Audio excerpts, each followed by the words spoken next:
Hey guys, Hannah from Is It Bad? Last week's episode was all about air fryers, and you guys had some great questions in the comments that I want to talk about. A lot of your questions revolved around how do these things relate to convection ovens? If you don't know what a convection oven is, it's an oven, basically an oven that has a fan inside of it, and the fan circulates the hot air, so it prevents hot spots, and it also makes things cook a little faster. And these are basically mini countertop convection ovens. They also cook a little faster, just like a regular oven, so they're really similar. They're definitely smaller for sure. And so people were asking, if I already have a convection oven, do I want one of these things? Do I need one of these things?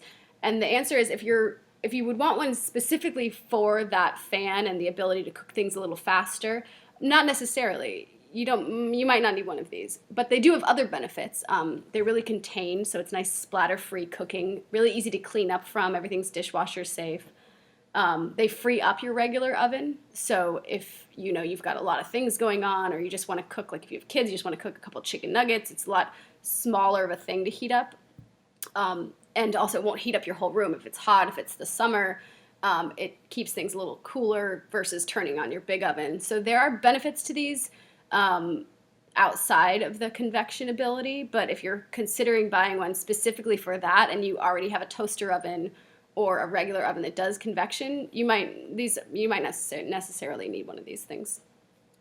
And then a couple of you asked, will we be able to use the Air Fryer Cookbook with a regular convection oven? And the answer there is probably not, because the cookbook is specifically designed for these machines, and they have such different sizes and shapes versus a regular oven. They're like small little pods. No, they're not that big, but they're much smaller than a regular oven, and these recipes are really perfectly tailored to air fryers. That's not to say you couldn't finagle things a little bit and make them work, but also you could just use basically any other cookbook that's designed for a regular oven, and it might be a little easier. You won't have to adjust things as much. Paul Ho asked, could these replace or substitute in for a toaster oven? And so we did do things in testing that you would do in a toaster oven. For example, toasting burger buns. But a toaster oven's a little different. The heating elements are typically on the top and the bottom, so they radiate down towards the food. So a piece of toast is nice and golden brown on both sides. These typically have heating elements at the top. So it's not to say that it couldn't, in a pinch, make a good substitute for a toaster oven, but it's not exactly like a one-to-one complete replacement or anything. Pax84112 said, I plan on getting one. I hear them make the best tater tots. And that's not really a question, but I just wanted to say how awesome tater tots are. You can put package in your freezer and just save them for whenever, and they get so deliciously crispy, and they're amazing. So that's not a question, but just a shout out to tater tots. All right, Ellen Hauser asked, my issue with air fryers is that they look like they can only make enough food for 2 people. That is a very good point. So for our cookbook, our goal was to cook as much food in there as possible without compromising the quality. So it kind of depends on what you're cooking. For example, they can really only fit 2 chicken breasts side by side, so that's 2 servings. But if you're cooking a pork tenderloin, because they're a little taller, you can actually get 4 servings in there. So air fryers are awesome for 2 people. They can also work for 2 to 4 people. If you're cooking for 5, 6, 7, 8, a big family, whatever, a lot of people over all the time, these probably aren't for you. I would stick, they're more in the 2 to 4 people range, and because they're just a little smaller.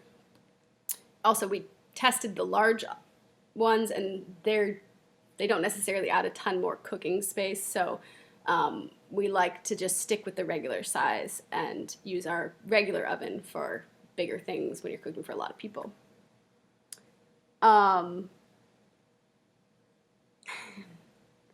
Nuan asked, asking a real question here. Is it bad that I love pineapple on pizzas so much that I sometimes just order pizza with only marinara and pineapple on it? First of all, it's 2018. You can eat your pizza however you want your pizza. But I do have a question. Is there no cheese? Is it just sauce and pineapple?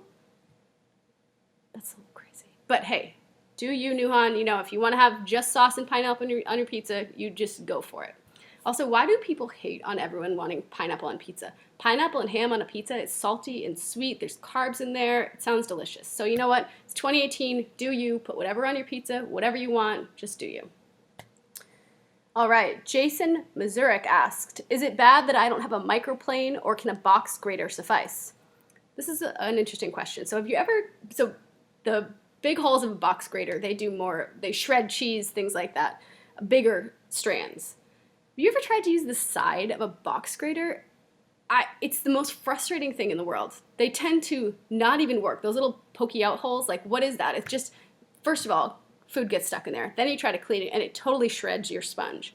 So a microplane is awesome because it will zest citrus stuff and it will grate cheese really finely. Like we typically do our Parmesan on a microplane. It's nice and fine, super delicious. So you don't get the big thick strands. You can sprinkle it nice and easily over the top. So it's not bad, of course, if you don't have a microplane, but we do think they're super, super useful. And forget about the sides of your box grater. Those things are useless. Okay, that's it. Those are all the questions you guys had. So thank you so much for tuning in. Next week, we'll be talking all about carbon steel. So stay tuned and think up any questions you have. We'd love to hear them. All right, thanks so much.